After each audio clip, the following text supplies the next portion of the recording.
In the next problem, we have the same walnut grower. However, he's decided after some additional analysis that instead of the yield dropping by 2 pounds for each additional tree, it's actually dropping by 4 pounds. So the detriment of planting additional trees is a little bit more than originally anticipated. So there's not a lot that changes in this problem. So we'll skip over some of the step-by-step pieces and just fill in where we have some changes and then how that's going to affect our final results. So we still want the yield per tree times the number of trees. So that's still 60 minus, in this case, it's going to be 4 times x, since now for each additional tree, the yield is dropping by 4 pounds, times, we still have that baseline of 20 trees, and then we can add additional trees to that, which is going to give us the function negative 4x squared minus 20x plus 1200. So what we want to do is maximize f of x equals negative 4x squared minus 20x plus 1200 on the interval from 0 to infinity, or x bounded between 0 and infinity.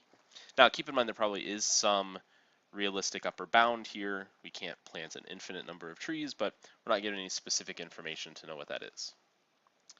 So we start off again by finding our critical values. So our first derivative is going to be negative 8x minus 20. Setting that equal to 0 gives us a value of x of negative 2.5. So we have one critical value to consider, but in this case that critical value is outside the domain of our function. Negative 2.5 would mean planting less than 20 trees. We're only considering from 0 to infinity, so we're going to start with at least 20, potentially plant more trees than that. So, since we have no critical values to consider, what we'll do is test any endpoints. In this case, our only endpoint is 0, since we don't know what that upper endpoint is. So we'll evaluate f of 0, which in this case would give us 1200. So we can say that our maximum yield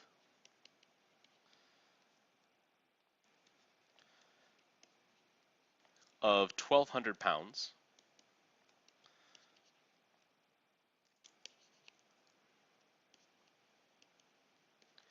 is achieved when no additional trees are planted.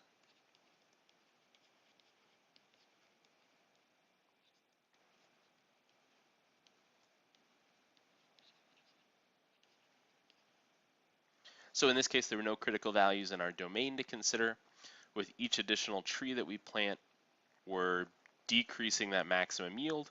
So the best bet is to stick with exactly 20 trees and not add any additional in there.